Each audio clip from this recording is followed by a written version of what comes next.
Министерство культуры Республики Татарстан и Казанский театр юного зрителя в рамках фестиваля УЕН-фест представляют русская народная игра «Кот и мышь». Игроки встают в круг, взяв друг друга за руки. Считалкой выбирается кот, а затем мышь. Задача кота – поймать мышку.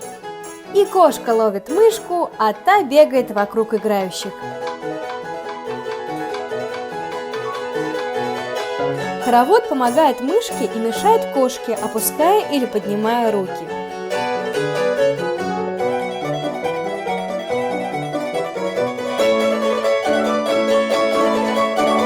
Пойманная мышка становится кошкой, и игра продолжается вновь.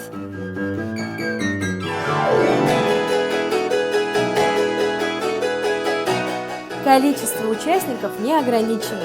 Можно играть хоть всем двором.